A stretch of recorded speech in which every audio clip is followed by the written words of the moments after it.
자, 오늘은 만리의 신광, 현사사비, 현사사비 스님이 이제 계속 나오네요. 네. 시를 먼저 읽어보면, 만리의 신광이 정수리의 상이라면, 정수리 없을 때는 어디서 찾아보랴. 일 이미 이루어지고, 생각 또한 그쳤대도, 이는 이목구 할 때 이것이죠. 이것은 진작부터 모든 데 널렸던 것. 지자라면 듣자마자 바로 취하여 잠깐 사이 제 머리를 잃는 꼴 되지 말라. 예. 여기 또 현사사비 스님의 가르침이네요.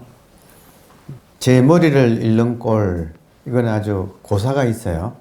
그러면 지금 이 순간 깨어있는 이 의식을 두고 이 의식을 찾으러 다니는 것은 마치 자기 머리를 번연히 두고 자기 머리 찾으러 다니는 것과 같다.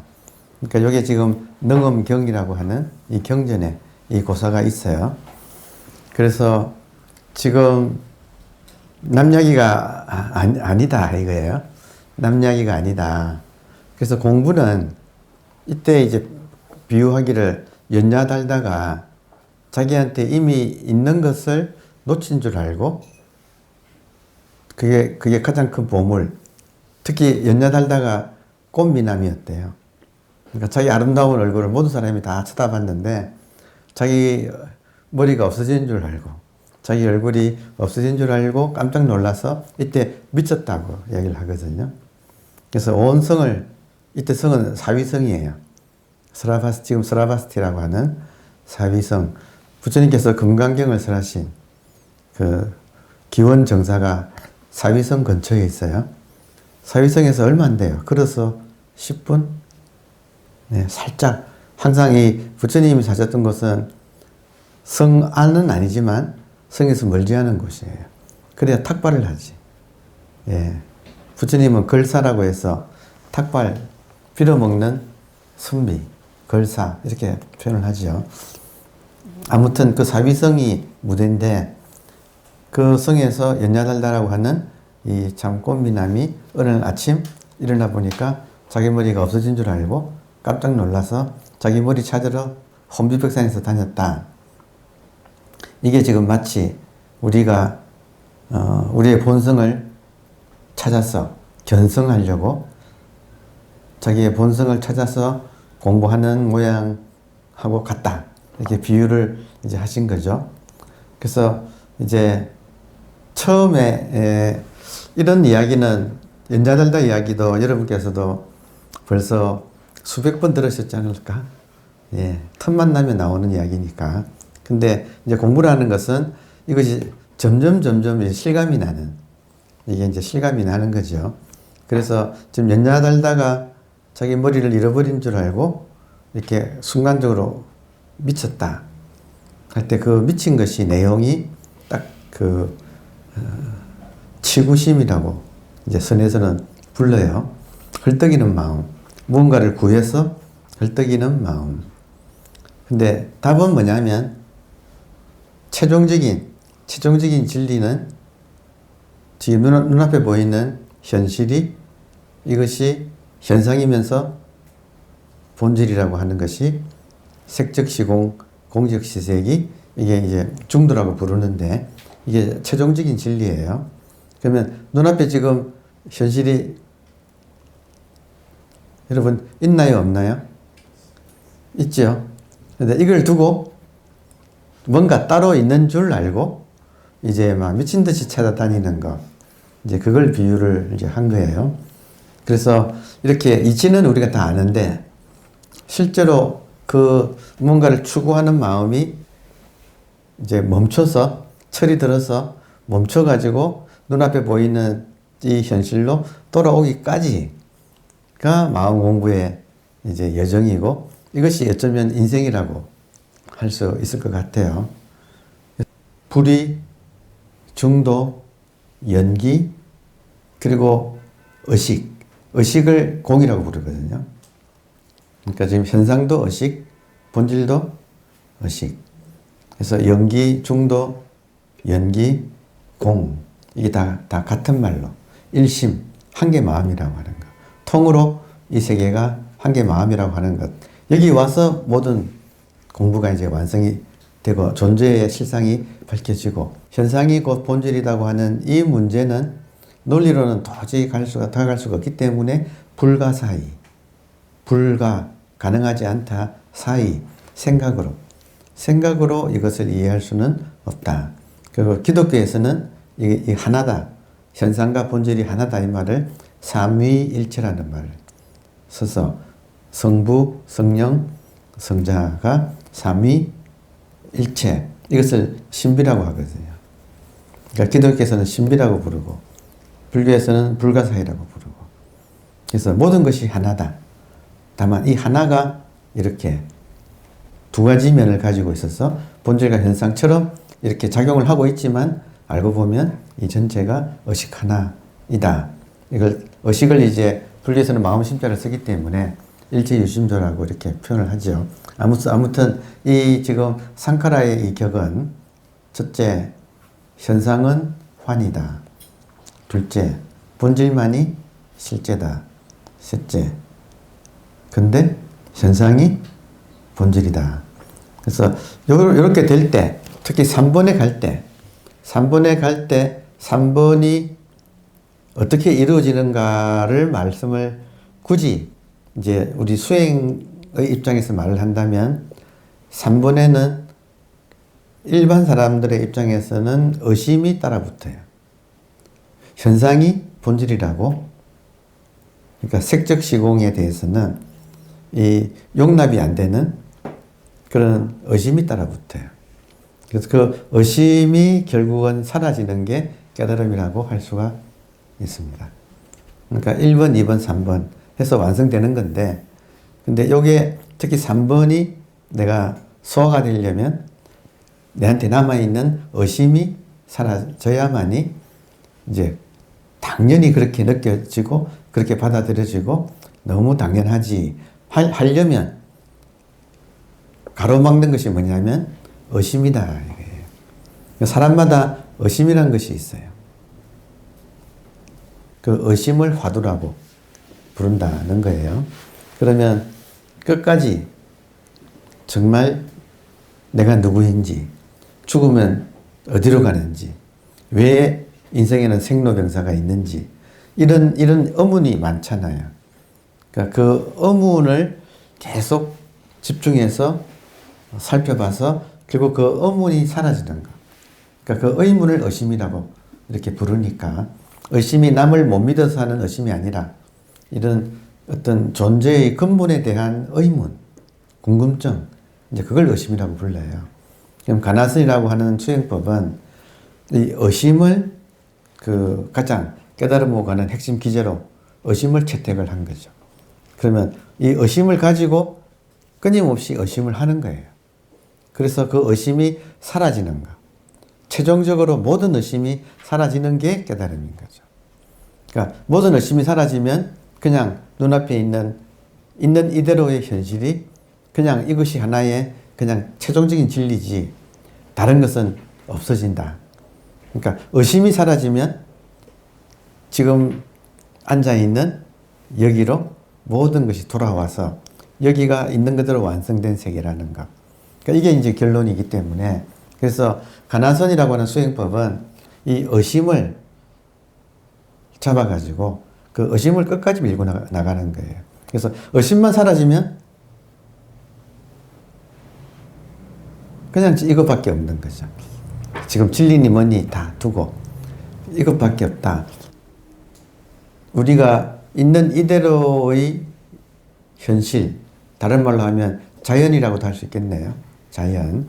있는 이대로의 현실 혹은 자연과 우리가 이렇게 살아가는데 가로막는 것이 있다. 그 가로막는 것이 완전히 뚫렸다.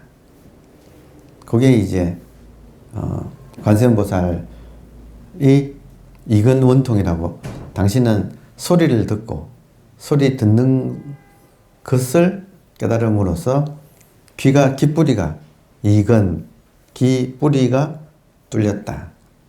이렇게 이야기를 하는 거예요. 그러면 우리들의 자성인 의식과 자연 사이에 보통 사람들은 자아라고 하는 관념 덩어리가 자리 잡아서 그것이 가로막아서 뚫리지 않은 상태. 그럼 우리 공부는 그것이 뚫리는 상태. 그래서 자연과 완전히 소통이 되는 거. 그걸 막는 게 이제 자아고, 근데 자아의 핵심은 관념이라는 거예요. 따라서 본질을 깨달은 다음에 자기도 모르게 이거를 본질이라는 이름으로 이걸 포착해서 소유하려고 하는 그 에고. 그것이 마지막 방해물이기 때문에 역설적으로 반야도 버려야 되고 깨달음도 버려야 되고, 그러니까 이 모든 언어를 버려가는 거. 그 언어를 버릴 수는 없으니까 더 구체적으로 말하면 관념이라고 할 수가 있어요. 그러니까 이 관념을 버리는 거. 그러니까 그 비워지는 방법론으로 채택한 게 의심이라는, 그죠? 그러니까 의심을 하자 이거예요. 의심을 해서 풀자 이거예요. 다시 말하면 인간이 텅 비워지는 자연과 나 사이를 가로막는 관념들, 그것을 청소하는 그 방법으로 채택된 게 의심이고, 그리고 의심을 풀면 모든 궁금증으로부터 비롯되는 그 관념들이 다 사라지는 것. 그게 이제 가나선이라고 하고, 그러니까 이것이 어떤 의미로는 가장 역설적으로 인간의 전곡을 찌른 것 같은 느낌이에요. 인간이라고 하는 것은 의심덩어리 아닌가요? 그러니까 이 의심덩어리를 푸는 것, 의심을, 궁금함을 해소하는 것, 그래서 이 모든 관념이 청소되는 것. 그래서 인간이 가장 본연의 모습으로 돌아가는 것. 돌아오겠습니다. 쭉 이야기를 했는데 돌아와서 텍스트로, 신광이라는 말에는 몇 가지 뜻이 있다. 첫째는 방광. 신광은 신령스러운 빛이지요. 신령스러운 빛이란 말은 첫 번째 뜻은 방광, 빛을 발한다의 뜻이니 부처님의 몸에서 발하는 광명이다. 부처님은 백호산과 치아와 겨드랑이, 발바닥, 털구멍 따위 온갖 곳에서 광명을 놓아 우주를 비추셨다고 대성경전들에는 기술되어 있는데, 이런 견지에서라면 만리의 신광이 정수리에서 나오는 상이라 함은 부처님의 육계라는 것은 머리가 솟은 거, 육계에서 발한 광명이 될 것이다. 여러분, 심호흡을 오래 하면 저절로 여기 솟아요. 그래서 오래 앉아있는 사람들은 머리가 좀 이렇게 솟아 있어요. 그걸 육계라고 불러요. 저기 불광동 넘어서 절 있죠. 진관사. 예.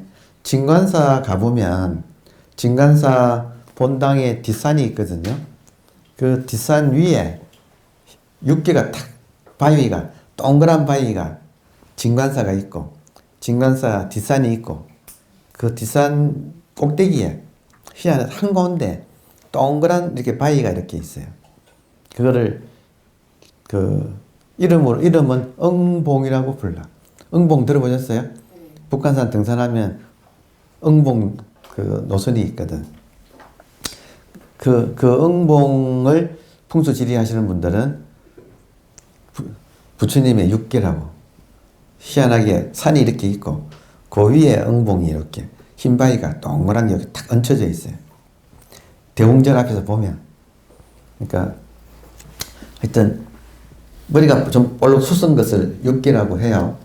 그래서 불화를 보면 부처님한테는 반드시 육계가 이렇게 있고, 그리고 이제 빛이, 백호는 이제 이마니까 이마에서도 백화가 나오고, 여기서도 정수리, 육계에서도 오색빛이 나오는 걸 불화에는 그려놨어요. 그러면 이 빛이 나오는 것을 무엇을 상징하고 있죠? 지금 여러분의 의식이 지금 보세요. 의식의 빛이 잠을 잘 때는 감각기관을 닫으면 의식의 빛이 안 나가요. 의식의 빛이 안 나가면 이 세계가 사라져요. 우리가 매일 밤 경험하지요. 근데 아침에 깨면서 감각기관을 안, 이, 비, 설, 신, 의를 열면 이 세계가 나타나는데 왜 나타나는가? 안, 이, 비, 설, 신, 의 육문을 통해서 의식이 방광을 하기 때문에 의식의 빛이 퍼지면서 이 세계가 나타나는 거예요. 그러니까 이 세계는 일체가 다 의식이 비춰서 그려지는 세계. 그래서 심려공화사, 그 화엄경에서 하는 이야기가 의식은 공화는 화가란 뜻이에요. 화가 선생님, 사는 스승사자니까. 의식은 화가와 같다. 그래서 의식이 깨어나면서 빛을 놓으면 이 세계가 그려진다. 들어오십니까? 이거 아침마다 확인돼요, 사실. 아침마다 눈 뜨면서 nothing에서 의식이 돌아오면서 이렇게 방광을 놓고 방광을 놓으면 이제 새소리가 들리고 뭐 눈 뜨면 아침에 햇살이 이렇게 들어오고 이런 것이 보여지기 시작하는 거죠. 그 안에서 이 세계가 펼쳐지고. 그러니까 시간, 공간, 인간이 펼쳐지는 세계. 그것은 의식이 방광하기 때문에. 그러니까 지금 당장 눈만 감아도 그림은 싹 사라지잖아요. 감각기관을 닫으면 이 세계는 사라져요. 그래서 우리가 선정에 들어갔을 때 세계가 사라지는 이유는 선정에 들어가면 자동적으로 인체 메커니즘이 감각기관이 닫혀요. 밖에 정보가 감각기관을 통해서 들어와서 뇌에 모이는데 그 모이는 중간에 이 개폐하는 막이 있어가지고 선정에 들어가면 자동적으로 모든 문이 닫혀요. 그러면 잠잘 때와 같아져요. 그럼 선정에 들어가면 다 사라지잖아요. 그러면 선정에 들어갔을 때 깨닫기가 쉬운 이유는 이 세계가 다 사라지는데 깨어는 있잖아요. 그렇다고 해서 이 성성한 것이 사라지진 않잖아요. 오히려 적적하면 적적할수록 다시 말하면 현상이 사라지면 사라질수록 성성은 더욱더 또렷하게 있으니까 이걸 한번 의식을 확인한 사람한테는 선정 상태가 의식을 확인하기 더 좋죠. 왜냐하면 적적하다. 이 말은 모든 정보가 사라진다. 남는 것은 모든 정보가 사라져도 남는 것은 잠들었을 때와는 달리 선정 상태에서는 깨어있음이 더욱더 또렷하다 이거죠. 그러니까 아주 의식이 명료한 거죠. 그러니까 의식이 자기가 의식임을 스스로 확인하는 그 즐거움은 말로 할 수가 없어요. 세상은 사라지고 딱 의식 하나만 있어가지고 그것이 자기가 의식이라는 사실을 또렷하게 자각하고 있는 그러니까 그 맛이 선정락이라고 해서 그러니까 그 힘이 길러가면 이 현상의 세계에 쉽게 흔들리지 않는 거죠. 왜냐하면 이것이 사라지는 걸 많이 경험해 보면 이것이 요소를 부려도 이것이 본래 없던 것이라는 걸 쉽게 우리가 터득해 있어서 흔들리지 않는 부동심이 길러지는 건 너무 당연한 거죠. 그래서 지금 이 모든 게 지금 육계에서 여기서는 불화를 그리면 이 구멍마다 빛이 나오게끔 부처님을 표시를 했는데 그 부처님이 누구예요? 부처님한테서만 그래요? 아니면 모든 사람한테서 똑같이 이 순간 의식이 빛을 이렇게 의식이 빛을 비추기 때문에 이 세계가 의식의 빛에 반사되어서 그려진 거예요. 지금 물리적으로 말하면 눈에 보이는 모든 것, 우리 실제로 보는 것은 여러분 우리가 실제로 보는 것은 형광등 빛의 반사를 보고 있어요. 빛을 보고 있어요. 물리적으로 말하면 실제 우리가 보는 것은 이 형광등 빛의 반사뿐이에요. 반사한 빛을 보고 있는 거라고 우리가 마찬가지로 의식이 방광, 빛을 비추고 있어서 이 의식의 빛이 나가서 반사되어 돌아온 의식의 빛을 보고 있는 거예요. 그러니까 일체가 의식의 빛을 보고 우리가 일체가 의식일 뿐이라는 것이 그런 의미에서도 증명이 되는 과학적으로도 증명되고 있는 거예요. 그러니까 지금 빛을 놓는다. 그래서 불광보조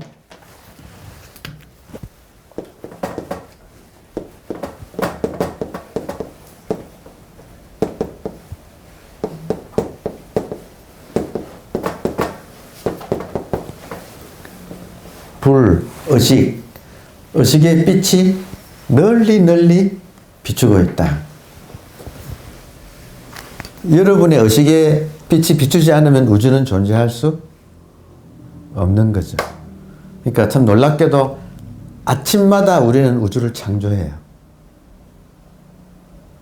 서프라이즈 아닌가요? 내가 의식을 닫아버리고 있으면 세상은 사라지고 아침에 눈을 뜨면서 이 우주를 창조한다. 사람마다. 그러니까 누가 창조주예요? 실제로는 그게 분명하다 이거예요. 그래서 불광이 보조하고 있다. 그러니까 이게 지금 참 좋은 말이고 이거 항상 이 말하고 같이 붙어 있는 거는 불광 보조하고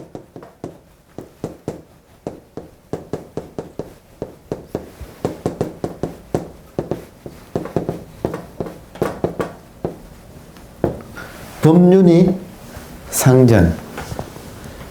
항상 구르고 있다. 법의 바퀴가. 불광이 널리 널리 비추고 있고, 그리고 법륜은 언제나 구르고 있다. 이때 법륜 상전의 세계는 현상, 불광 보전은 본질. 그러니까 항상 절에 가면 이 두 개가 되게 편말로 되어서 수미단, 부처님 계시는 그 앞에 편말로 두 개를 한국절은 그렇게 걸어 놓는데, 중국을 가보니까 중국에는 이게 현판이 되어가지고 크게 밖에, 대웅전 밖에 걸려 있어요. 어마어마하게 큰 글씨로. 그러니까 불광보조, 법륜 상전. 이게 이 세계의 실상이에요. 본질과 현상. 불광보조는 공간적인 의미가 강하고, 법륜 상전은 시간적인 의미가 강해요. 그게 지금 이 세계를 지금 구성하고 있다. 근데 이 두 개가 따로따로가 아니고 하나다. 그래서 법화경에 그런 말이 있죠. 본질은 언제나 본질로서 여여부동이다. 근데 현상은 언제나 또 현상으로서 인과로 흘러간다. 그러니까 이 두 개가 이렇게 생겨 먹었어요. 왜 이럴까는 모르겠어. 근데 그렇게 생겨 먹었어. 본질이 항상 현상으로 드러나고 있어. 그래서 앞에 지금 우리가 지나온 시 중에서 제가 시간이 없어서 일일이 설명을 못 했는데 어떤 구절이 또 하나 있었느냐 하면, 물에, 천마에서 물 떨어지는 걸 보고 적은 시가 있어요. 거기 보면 물에 천마에서 떨어지면 물방울이 좀 생기잖아요. 옵니까? 천마에서 물이 떨어지면 물이 고인데 천마에서 물이 떨어지면 떨어질 때마다 물방울이 톡 이렇게 생겼다가 사라지고 그렇게 하죠. 그러니까 그 물이 본질이고 물방울이 현상이라는 거죠. 그게 지금 이 세계의 모습이라는 거예요. 그러니까 그렇게도 비유를 한 게, 그러니까 바다와 파도로도 비유하지만 천마 밑에 떨어지는 물방울을 보고 어느 옛 선사가 물방울이 톡 튀어가지고 거품이 나니까 요게 나구나. 그리고 또 사라지는데 또 다른 물방울이 또 생겨요. 그러니까 본질과 현상의 관계를 그런 식으로 풀었는데, 자, 신광이라는 이야기가, 그런 이야기가 지금 여기에 들어 있습니다. 이 광명의 정체는 무엇인가? 만일 이것을 햇빛이나 달빛 같은 광선으로 본다면 있을 수도 없는 일인데다가 종교적으로도 아무런 가치가 없는 것이 되고 만다. 그러니까 이 빛이 물리적인 빛은 아니에요. 그렇죠? 영어로 하면 그 스피리트가 그대로 빛을 말하는 거예요. 그러므로 신광, 신령스러운 빛이라는 이름의 광명은 청황적 백의 화학적 현상인 것이 아니라 반야의 지혜, 바로 그것이니, 반야의 지혜. 반야의 지혜이기도 하고, 한 걸음 더, 반야는 지혜고, 한 걸음 더 나가면 이 세계를 창조하는 힘. 우리 의식이 이 세상을 창조하는 힘이에요. 나 없으면 없어요. 지금 이때 나는 의식이야. 나 없으면 우주도 없어요.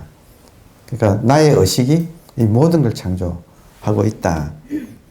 온갖 어두움을 깨고 존재의 실상을 있는 그대로 드러냄이 광명인 것이다. 하여튼 어둠은 우리 속을 지금 그 나무가 늙고 나이 들어서 속이 텅 비어지는 것처럼 지금 우리는 속이 차 있다 이거죠. 그러니까 이게 지금 무명이다 이거예요. 우리 속을 채우고 있는 거.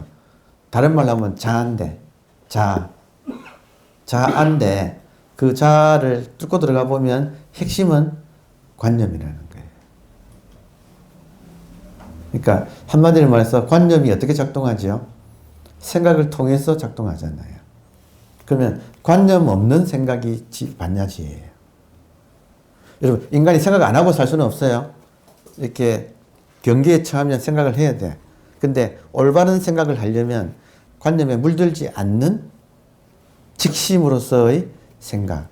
그게 이제 소위 말하는 하나님으로부터 오는 생각. 우리는 불성에서 솟아나는 생각. 그게 반야지혜인데 대부분의 사람들은 그걸 있는 그대로 못 쓰고 에고의 관념에 물들어 가지고 왜곡된 상태로 생각을 하기 때문에 그래서 우리가 이렇게 많이 혼란스러운 거예요. 본질인 의식은 진작부터 모든 데 널렸던 것이다. 내가 깨닫고 못 깨닫고에 상관없이 깨닫고 나서 보니까 이미 이것은 처음부터 널려 있다. 그래서 똥막대기라고 그런 식으로라도 부를 수도 있는 거지. 가장 하찮은 것조차도 이것이다 이거죠. 그러니까 깨닫고 나면 이 분별을 넘어선다는 말이 모든 것이 이것이 되기 때문에 그래서 지금 우리들은 공부가 깨닫고 나면 마음이 굉장히 편해져요. 옛날에는 막 좋다 나쁘다가 심했는데 깨닫고 나면 좋은 것도 이거고 나쁜 것도 이거니까 다 내 나름대로 수용이 가능해진다. 근데 좋은 거는 여러분 한마디 우리가 명심해야 될 것이 이것이 저절로 이루어져야 되지. 저절로 이루어져야 되지. 내가 막 아등바등해서 이루려고 해서 이루어지는 것은 절대로 아니다는 거죠. 저절로 된다. 그러니까 저절로 되는 게 공부예요. 저절로 되려면 자 방법. 저절로 되는 방법 중에 하나는 믿고 맡기는 거예요. 불성이 있어요, 없어요? 근데 꼭 내가 하려고 하죠. 그러니까 믿고 맡기는 것이 숙달이 되면 저절로 된다. 그렇게 할 수 있어요. 그리고 믿고 맡기는 그 과정에 모든 의심이 사라져요. 그러니까 믿고 맡기는 것이 의심이 사라지고 의심이 사라진다 이 말은 자 중요하네요. 의심이 사라진다 이 말은 관념이 사라진다는 뜻이에요. 믿고 맡겨서 살다 보면 생각할 필요가 없고 관념이 떨어지고 관념만 떨어지면 나와 자연 사이에 가로막는 것이 없어서 그냥 통으로 하나가 되는 물이 낮은 곳으로 흐르듯이 빈 곳이 생기면 밖에 있는 그 압이 낮아지면 밖에 있는 것들이 채워진다. 그러면 나한테 이렇게 속이 텅 비어지면 자연이 채워진다. 이렇게 표현을 한대요. 나에게 관념의 기압이 빠져버리면 관념이 사라져버리면 속이 텅 비어지고 속이 텅 비어지는 그곳을 무엇이 채우는가? 자연이 채운다. 그러니까 인간이 자연으로 돌아간다. 이제 이런 식으로 표현을 할 수가 있는 거죠. 감사합니다. 네.